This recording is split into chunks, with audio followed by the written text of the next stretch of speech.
Bonjour Yacine Benraoum, merci Bonjour. de nous accorder cette interview ici au centre d'entraînement de la Bastide. La première question que je voulais te poser Yacine, c'est 3 buts, 4 passes décisives en ce début de saison. Ces 6 premières journées de Ligue 2, ça fait partie des 2 meilleurs ratios de ce championnat. C'est ça le vrai visage de Yacine Benraoum?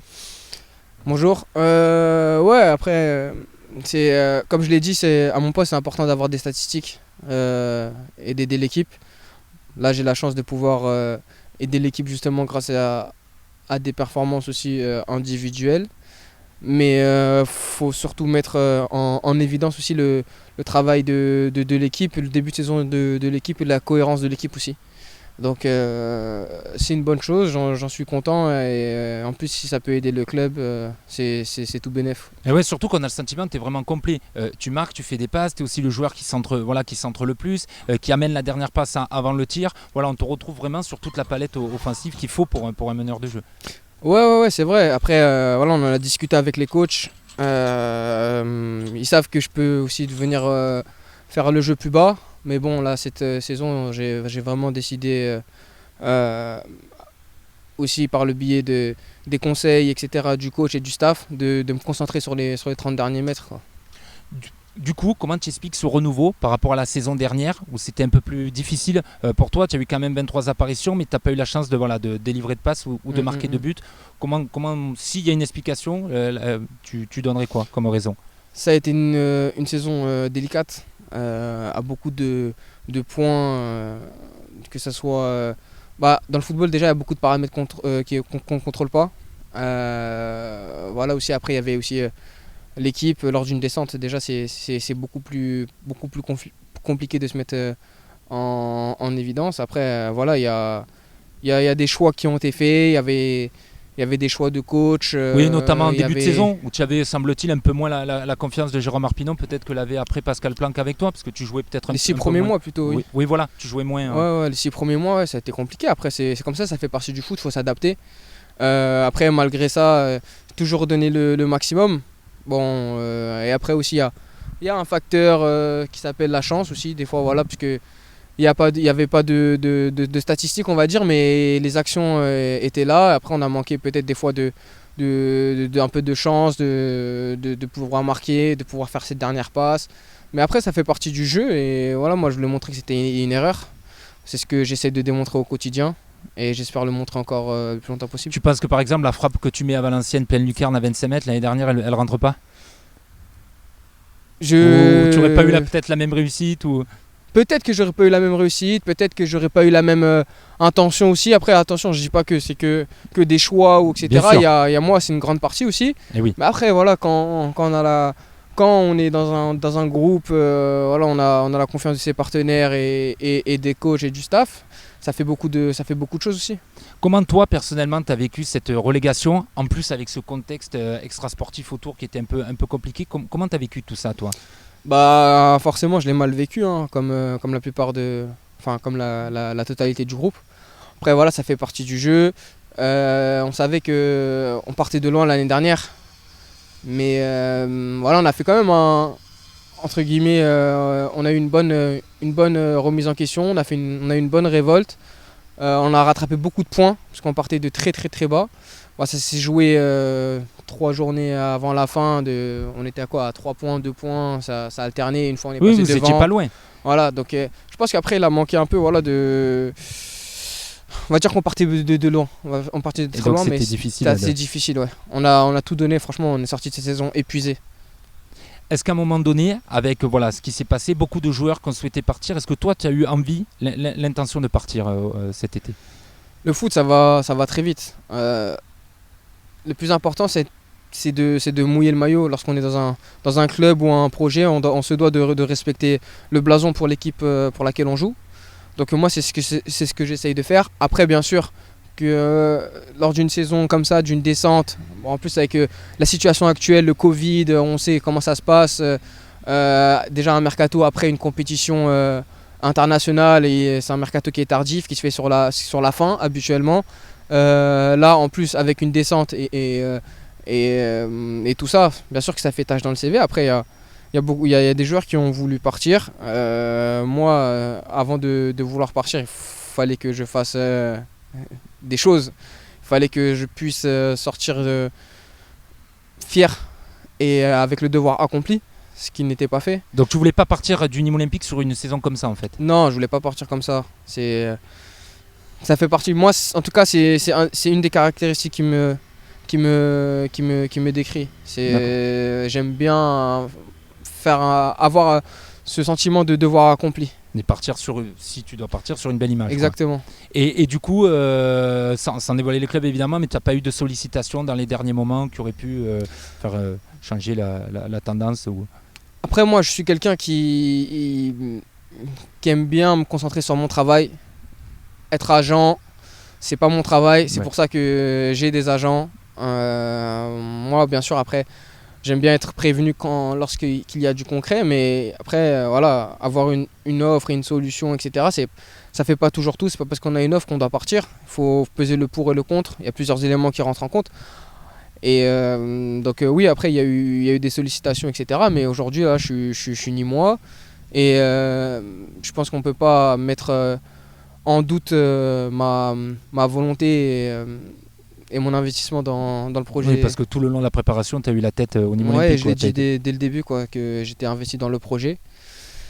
Et que quoi qu'il arrivait, même si on sait que le foot allait vite et que j'étais amené à partir, je me devais quand même de tout donner et de pas, on va dire, faire fausse tâche, fausse note dans le groupe, quoi. Bien sûr. Il y a un joueur dont tu étais proche qui est parti, c'était Sofiane Alacouche. J'imagine que ça t'a un petit peu affecté son départ. Non, pour être honnête, ça m'a pas affecté parce que ça fait partie des choses du football. Voilà, s'il est parti, c'est que c'est une bonne chose parce que voilà, on est descendu. Donc, s'il a eu la chance de trouver un nouveau projet, etc., je suis heureux pour lui. Après, on peut dire que ça m'a affecté dans le sens... Bon, affecté, c'est un grand mot. Oui. Mais que ça m'a plus dérangé. Tu as perdu ton copain. Voilà, d'avoir perdu un ami avec lequel Vous êtes resté en contact? Ouais, on est en contact là. Mais je suis content pour lui, c'est bien. Du coup, avec ces nombreux départs, c'est vrai qu'on pouvait s'interroger un petit peu sur quel visage aurait cette équipe du Nîmes Olympique, le niveau. Et après 6 journées, vous êtes toujours invaincu. C'est plutôt bon signe. Ouais, c'est un bon bilan. Après, voilà, la saison, c'est très long. C'est un marathon, c'est pas un sprint. Donc là, on a fait que 1 mois. Va falloir durer comme ça, mais en mettant tous les ingrédients, ça peut donner quelque chose de pas mal. Voilà, on est une équipe, on le sait, on n'a peut-être pas un des meilleurs effectifs de Ligue 2, même si on a un bon effectif. Attention, je ne remets pas en cause le niveau des joueurs. Mais on essaie de mettre tous les ingrédients qui nous font... qui nous caractérise, c'est-à-dire la volonté, être un groupe solide, compact. Et voilà, on essaie de travailler sur des phases qui pourraient nous permettre de gagner les matchs. Même si on a le sentiment que sur les 3 derniers matchs, ça a été un peu plus difficile dans le jeu, dans la domination, vous avez eu un peu plus de mal. J'imagine que tu l'as ressenti. Est-ce que c'est l'adversaire? Comment tu peux un peu l'expliquer? Non, pour moi, la principale raison de tout ça, il y a un paramètre qui rentre en compte aussi. Justement, quand je vous dis qu'il y a beaucoup de paramètres, c'est tout ce qui est fatigue, tout ce qui est voyage. Déjà, les voyages, on a fait des longs voyages là. Sur 3 jours. Ouais, sur 3 jours où on se lève à 6h du matin, c'est pas facile. C'est pas facile pour récupérer, ça casse une nuit de sommeil, surtout après un match. On n'arrive pas à dormir à cause de l'adrénaline, etc. Bien sûr. Après, se lever à 6h, c'est compliqué. Et aussi, après, il y avait un autre paramètre aussi, c'est la rotation dans l'équipe. Voilà, on n'avait pas aussi énormément de joueurs et de remplaçants. Donc, il faut enchaîner, il faut récupérer, il faut renchaîner. Et il faisait très chaud ces derniers temps aussi. Donc après, je pense qu'on a... Oui, samedi à 15h, c'est pas le plus... Non, franchement, c'est très dur. C'est très dur, il fait très chaud. Mais bon, on doit faire avec. Et vous languissez justement qu'on arrive un peu à l'automne et qu'il fasse un peu plus frais. Ouais, ça va faire du bien quand même, ça va faire du bien, c'est sûr. Et notamment aussi avec ces matchs à 19h. Justement, tu parles de l'effectif qui s'étoffe. Comment tu as réagi mardi soir à minuit 02, on va dire, quand tu as vu que Zinedine Ferrat et Moussa Koné allaient rester au club? Qu'est-ce que tu t'es dit? Moi, pour être honnête et pour être franc avec vous, j'étais un peu déçu pour eux quand même. Parce que voilà, c'est des bons amis. Ils ont mérité. Voilà, moi, je pars du principe que tout travail mérite salaire. Donc la récompense qui aurait été juste pour eux, c'était qu'ils puissent Qu'il reste partir. en Ligue 1 Ouais, qu'ils puissent partir. Ouais, Ou, parce qu'ils en avaient la volonté. voilà, et parce qu'ils ont fait ce qu'ils devaient faire. Donc un peu déçu parce que voilà, je sais que c'est un mercato compliqué. Après, maintenant, il n'y a pas le temps de penser à ça. Malheureusement, faut faire abstraction de tout ça, il faut s'adapter. Après, c'est de bons joueurs, donc s'ils peuvent nous apporter ce qu'ils nous apporteront, je pense qu'on sera content. Tu as eu la chance de voir Zinou depuis, parce qu'on sait que c'était une situation assez difficile pour lui, et c'est vrai que ça doit être compliqué de ne pas savoir un peu pour son avenir, mais voilà, maintenant qu'il est à Nîmes, tu penses qu'il va pouvoir se remettre la tête à Nîmes et s'investir avec vous dans l'équipe? Moi, je pense rien. Je pense rien, c'est pas à moi de penser, c'est à lui de penser. Voilà, après moi, chacun a sa situation, comme je vous l'ai dit. En tant que Camille, je suis un peu déçu pour lui, mais voilà, chacun a sa situation, c'est comme ça, et je suis pas là pour penser à la place des gens. En tout cas, si on parle au collectif, ça fait 2 renforts de plus. Bien sûr. 2 joueurs qui sont quand même importants, qui étaient déjà là en Ligue 1. Du coup, est-ce qu'on ne se dit pas que Nîmes peut avoir des ambitions un peu plus hautes? Et pourquoi pas, si tout se goupille bien, remonter dès cette année? Est-ce que toi, tu y crois? Ouais, bien sûr, après, ça fait du beau monde. C'est ça, c'est sûr que ça fait une belle attaque, Ben quand Raoult, on Eliasson, regarde, Ferrat Koné. Ouais, quand on regarde le nom sur le papier, ça fait une bonne attaque. Après, ça fait pas tout. Évidemment. Ça fait pas tout. Il y a beaucoup de paramètres, encore une fois. Je pense que l'année dernière, on avait aussi une bonne attaque. L'équipe, elle était bien aussi. Mais bon, comme je vous l'ai dit, tout ne se joue pas sur le papier.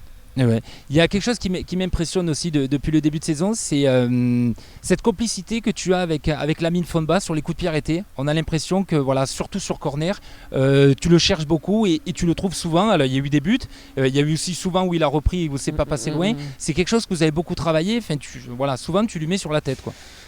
Ouais, après, Lamine, il a franchi un cap. Il a franchi un cap au niveau du jeu de tête. Voilà, souvent on le taquinait et tout parce qu'il est géant et il sait pas mettre de tête. Moi, on peut moins me taquiner parce que voilà, je suis petit et on s'en fiche de la tête. Mais lui, c'est vrai qu'avec sa taille et tout, c'était un atout. Donc il avait vraiment, on avait senti, et moi j'avais vraiment senti aussi qu'il avait franchi un cap. Donc c'est vrai que à ce niveau-là, donc au niveau des coups de pied arrêtés, maintenant voilà, je le cherche et je cherche, comme je cherche d'autres personnes, mais c'est vrai que je cherche un peu plus Lamine, où je lui dis dans quelle zone il faut aller et on arrive à bien s'entendre, donc c'est bien. Et c'est quelque chose que vous avez vu particulièrement travailler à l'entraînement ou pas plus que ça? Non, c'est vite fait. Ça vient comme ça. Ouais, en tout cas, ça vous fait une arme de plus. Ouais, voilà. On en discute où il la veut, où je veux la poser et après ça y va, quoi. Pour finir, Yacine, une petite question, une dernière petite question. Ça va faire 2 ans maintenant que tu vis à Nîmes. Est-ce que la vie ici te plaît et c'est quoi tes petites habitudes dans la cité des Antonins? C'est très très agréable. Moi, je découvre le vrai sud. Bon, moi j'étais à Bordeaux. Bordeaux, on dit que c'est le sud, mais bon, c'est une des villes qui reçoit le plus de pluie. Même si c'est une très très belle ville aussi, Bordeaux.